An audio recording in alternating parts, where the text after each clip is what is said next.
All right, guys, I'm back. Probably the last video that I'll do before the United States plays their knockout stage match against the Netherlands on Saturday morning. I'm recording this on Thursday night. Got quite a few things that I want to try to squeeze in on to make this as quick as possible. I'm recording this, like I said, on Thursday night. We know by now that Mexico has been eliminated from this World Cup. They've been eliminated at the group stage. This is kind of big. They've always been the giants of CONCACAF.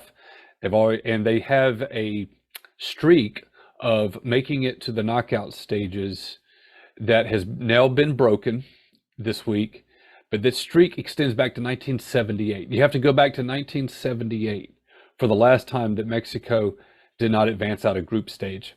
And back then, the tournament was a lot smaller. I think they only had 16 teams total to start the tournament. So this is this may be the first time ever that they've not finished in the top 16. I don't even know past 1978. But this is a massive, massive failure for Mexico. This is the worst Mexico has been in a very long time. Canada has also been eliminated. They've been eliminated with 0 points. They had 3 losses, even though they were able to score a couple of goals.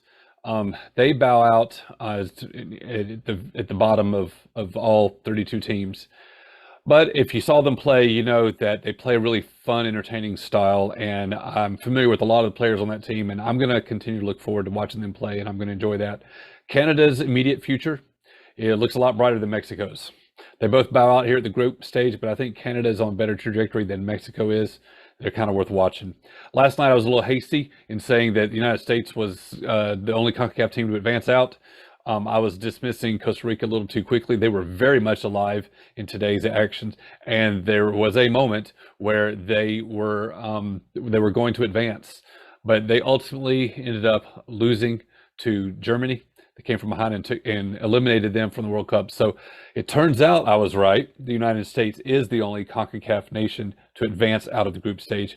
But at the time I said that last night, that wasn't a done deal at all. The United States will be the lone representative, and we'll see how it goes.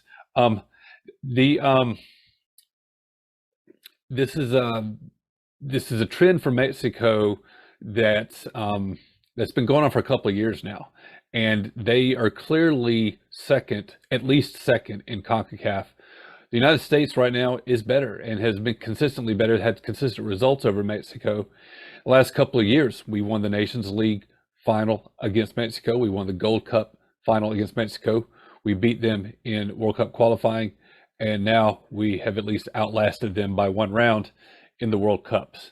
So congratulations, really, to Greg Berhalter for that. He, you think about it, for all the criticism he attracts, and for all the angst that he generates among fans, if you step back and look at it, he's won Nations Cup, he's won Gold Cup, he's beaten our chief rival multiple times, and he's advanced us out of the group stage at the World Cup. By any metric, he has had a successful tenure as the national team head coach. And so, if we were to win on Saturday and reach the quarterfinals and therefore match our best showing in the modern era of the World Cup, then he has to start entering the conversation of the most successful coach we've ever had. I'm trying to stick to my topics here.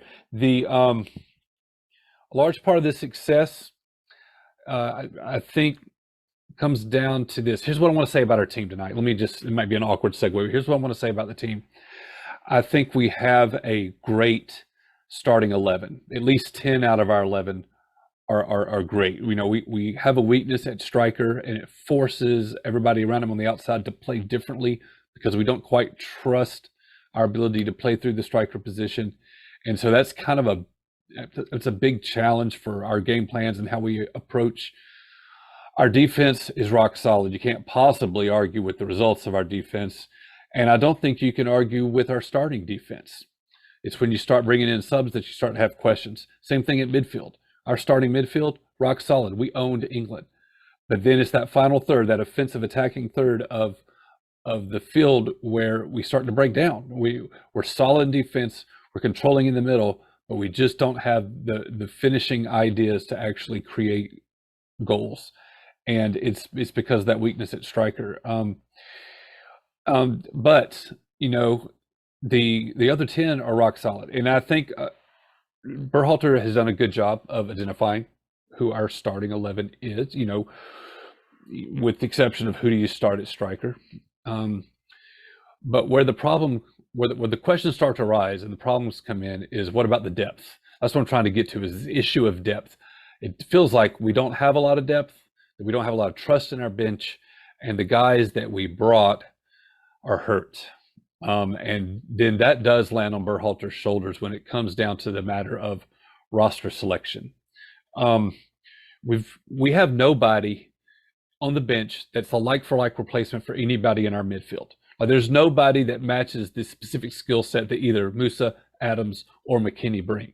So it's like whenever we need to play another midfielder, we need to make a substitution there, then it becomes a problem, because now we have to change our entire approach. The tactics change, the game plan has to change, the way we want to play changes. We can't play the same way. We can try, but it's not going to work, because the players are not like for like replacements. They have different strengths, skill sets, and tendencies. And so, because you don't want to make that change, those kind of tactical changes, then you end up sticking with the players you have, and we've seen that play out, right? Greg Berhalter has been very late in making substitutions, and we've been very fortunate that we haven't had any suspensions or injuries, and we can continue to play our starting 11.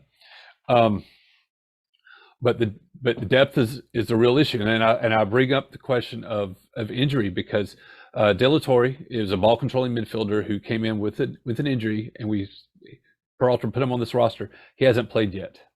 And Kellen Acosta has come in a couple of times as a midfield substitute ahead of De La Torre, which you wouldn't think would normally happen. I had a question today about Gio Reyna. What's up with Gio Reyna? He's one of the big names on this team, one of the big stars, one of the guys that I want you to get to know if you're not already familiar with him.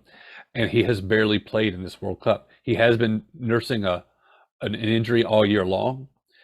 Now, we've getting conflicting reports. The short answer is I don't know what's up, because nobody does, because we've been getting conflicting reports. Initially, after the first game, Berhalter said that Reyna still had some tightness in his leg, but Reyna was saying that he was good, fit, ready to go. Once again, in the Iran match, Reyna didn't play at all. And to be fair, Aaron said had come in for Pulisic early in the match. And late in the match, we were not chasing the game. We didn't need a goal. We needed defense. So the game state didn't really call for Reyna. So there's definitely a tactical justification for why we wouldn't call on him. So it just kind of remains vague and uncertain. And what we've seen also is a tale of two halves. I got this question from Rob today, is like, can we sustain our quality and our control of a match over 90 minutes? Because so far we haven't done it. And we've seen strong first halves, and we've seen ourselves fall off in the second half.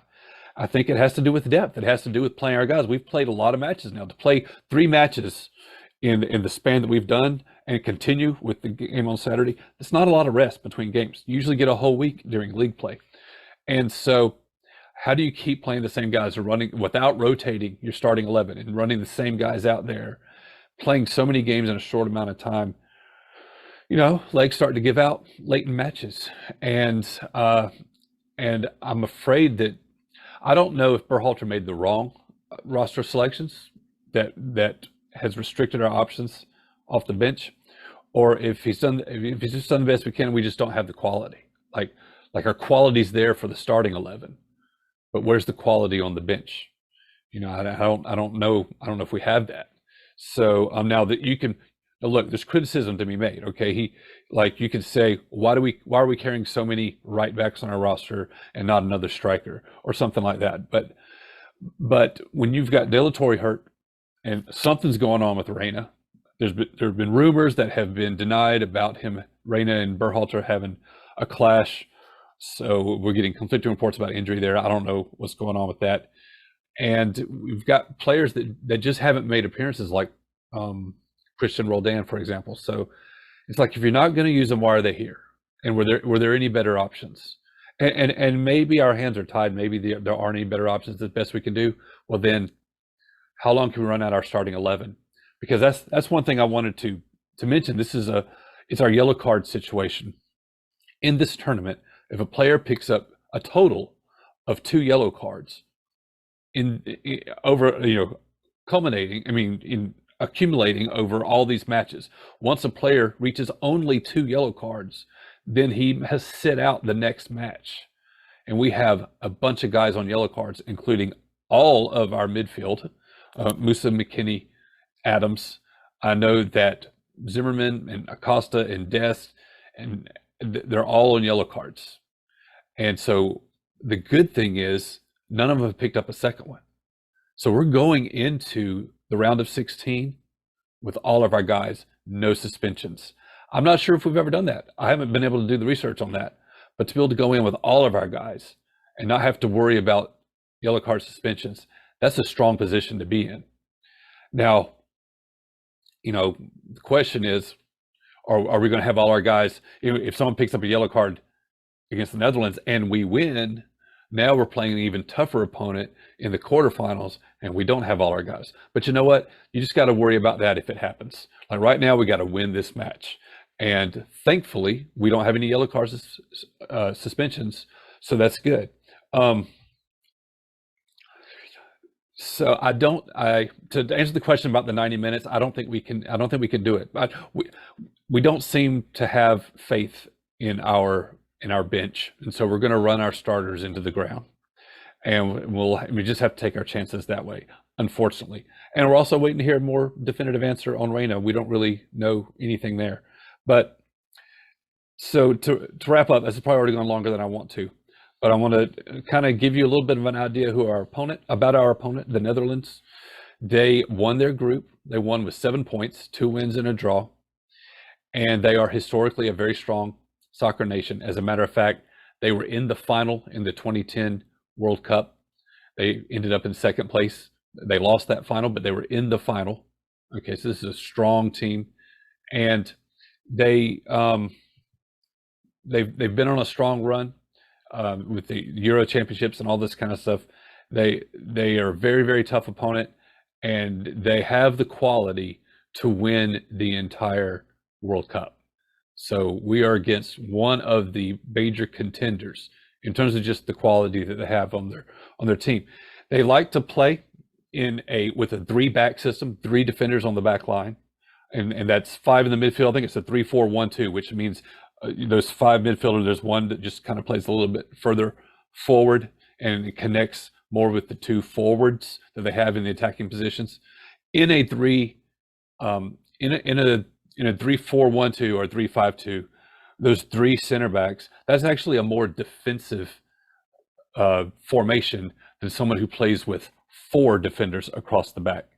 And the reason why is with 4 defenders, you only have 2 center backs. Those center backs generally stay home more, with the outside backs getting more involved in the attack. And in a 3-back line, you have 3 center backs. All 3 of them are staying back. So you got more people staying back. And your outside midfielders, they have defensive responsibilities. In that kind of formation, they're going to be doing a lot of running up and down, and they're dropping back when they need to, and you end up with 5 defenders across the back. So they've been playing with 3 in the back, and they've been very, very tough. They've been one of the strongest defensive teams in this tournament so far, along with us.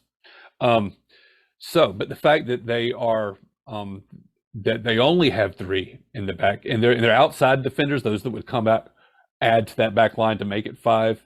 They're not always going to be back there, right? They're involved in the attack, and they're going to have to be hustling back. So what does that mean? What that means is there could be room on the outside. This is the positive for the United States. There's room for us to operate because we don't trust our striker anyway. All of our attacking is coming from the outside or working through the wingers, even if they cross in and make central runs or whatever. And so there's going to be space in the wide spaces. Those wide spaces are going to be available, and that's where we like to be anyway.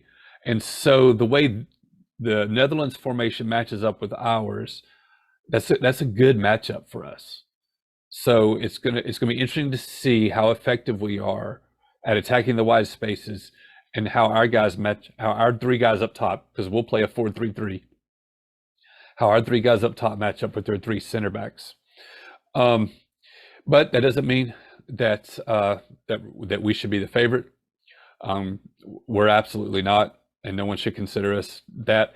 But do we have a chance? Well, you know, Saudi Arabia beat Argentina, Tunisia beat France, Japan beat both Germany and Spain.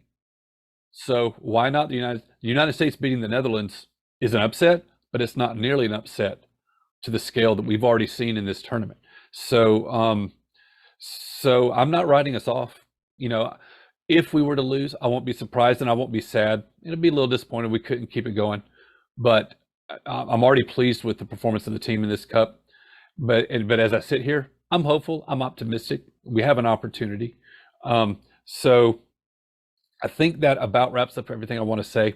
The Netherlands do have a very dangerous goal scorer. He scored 3 goals in 3 matches. His name is Gakpo, I think is how you pronounce it. Gakpo is going to be the guy in their attack that you're going to want to watch out for. So I think that about does it. I think we have a weak. We have a depth problem. We have a weak bench, or at least a bench that we don't trust, and we should have room on the outside to attack the Netherlands. So we'll see what happens. Anyway, that's all I got. I won't talk to you again until after our match is over. So please remember, it's going to be Saturday morning on Big Fox, and we're going to have the United States versus the Netherlands in an elimination match. So watch some soccer with me, and I'll talk to you next time.